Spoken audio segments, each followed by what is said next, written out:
Welcome to The Road. This is a weekly podcast of All Saints Lutheran Church. I'm your host, John Pedersen, and I serve as pastor. Each week, we reflect on faith, life, and navigating the road ahead.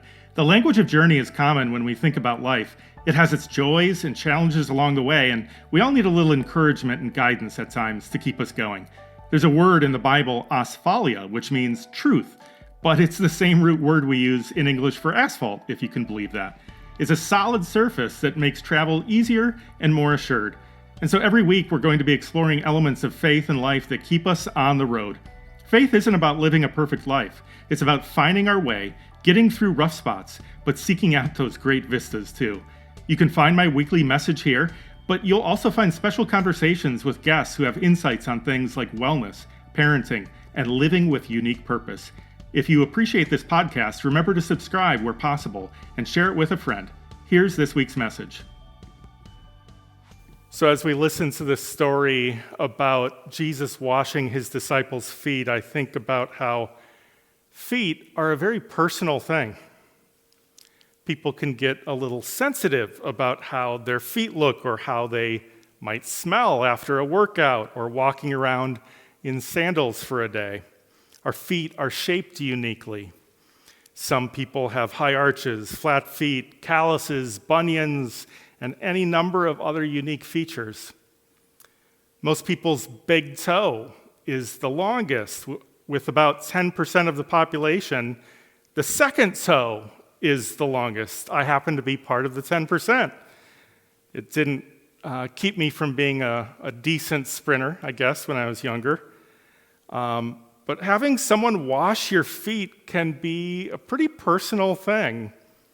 In ancient times, when most people wore sandals, it was customary for a host to have a basin of water available near the entrance to their home to pour over your own feet so you could clean them. And if you were in a very nice home, a servant might wash your feet for you, but never the host. A host wouldn't give up their position of honor to do something like that. But on the night that Jesus was eating the Passover meal with his disciples, this Last Supper, he was the host. He was the person of honor. He was their teacher. It was really strange and awkward for someone in his position to wash the feet of people in a lower position, and that's why we hear Peter respond with a confused protest. You will never wash my feet. It challenged their customs and assumptions. When Jesus washes the feet of his disciples, he's shaping the tone of their relationship, giving them an image of how they're supposed to relate to each other and how they also relate to others in the future that they meet. It's a picture of what love looks like. To wash someone's feet, you often have to get down on your knees. You have to physically lower yourself. And Jesus says that's what the Christian life should look like. Love one another. This was the final commandment that Jesus left with his disciples.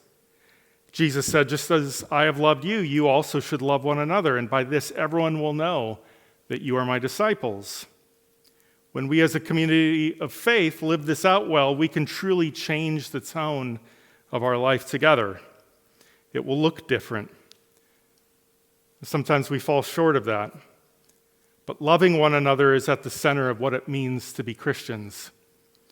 In addition to providing a visual of what loving the neighbor looks like, Jesus washed their feet for another reason. Foot washing was not only done as a physical cleansing, but it was often done as a ritual of purification, making a person's relationship right before God. Jesus here is giving them their purification rather than requiring it of them to come before him. Jesus tells Peter, unless I wash you, you have no share with me. And by this washing, Jesus says, you are now clean, but not all of you. Are there requirements that we place upon people to be in a relationship with them? If so, there might be good reason for that, but what would change if we removed all of that and simply engaged with them in an act of grace and generosity? How often do people require things of us? Jesus says, we are to do as he does.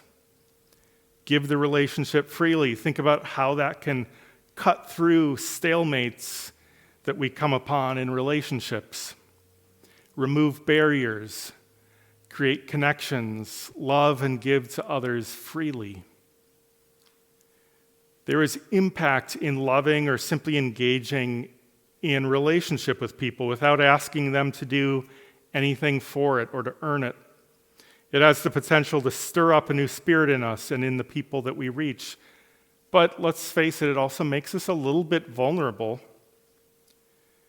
You know, we usually set up requirements because they protect us. Bend down to serve someone and you might get pushed over or walked on a bit. The risk is real. Jesus washed the feet of Judas, after all. You see this tension come up even in the realm of something like foreign policy. Should a country engage in diplomacy and communicate with one that seems to be an adversary without first demanding certain things from them? I mean, there's legitimate reason for doing that, but even in the realm of hard realities, sometimes you decide to take a risk regardless. It's no different in personal relationships. Thankfully, Jesus extends his love to us even though we aren't deserving. Jesus is a living example of unconditional love. We are recipients of that love ourselves. Our spirits are enlivened and renewed and healed because of his love. We would be lost if we were required to earn it, but he gave it to us freely, and he did it at great cost. The Last Supper happened at the time of the Passover when the people of Israel were remembering the sacrificial lamb that freed their ancestors and brought them life. Jesus on this night is foreshadowing his own sacrifice that will bring his disciples and all of us freedom and new life. When Jesus chose to love us unconditionally, he made himself vulnerable enough to be betrayed by one of his closest friends, vulnerable enough to be nailed to a cross and to die. Jesus says, "Love one another as I have loved you. By this, all people will know you are my disciples." Love, the way Jesus is teaching it here, isn't sentimental. It's difficult and courageous. Dietrich Bonhoeffer, the Lutheran theologian and martyr, wrote in his book, The Cost of Discipleship, "When Christ calls a man, he bids him come and die."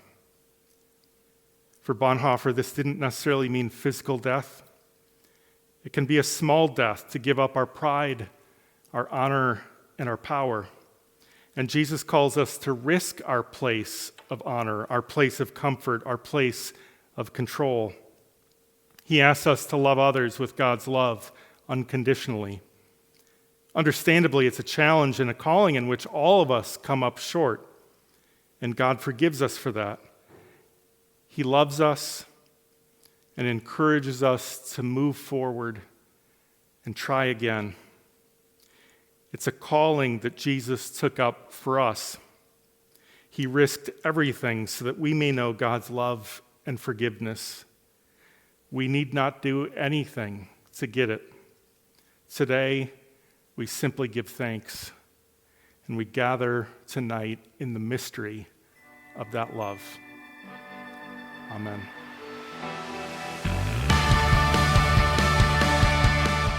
That's this week's message. You don't have to navigate the road ahead alone. You can join with others at All Saints. Visit allsaintsmtka.org for more information. Have a great week.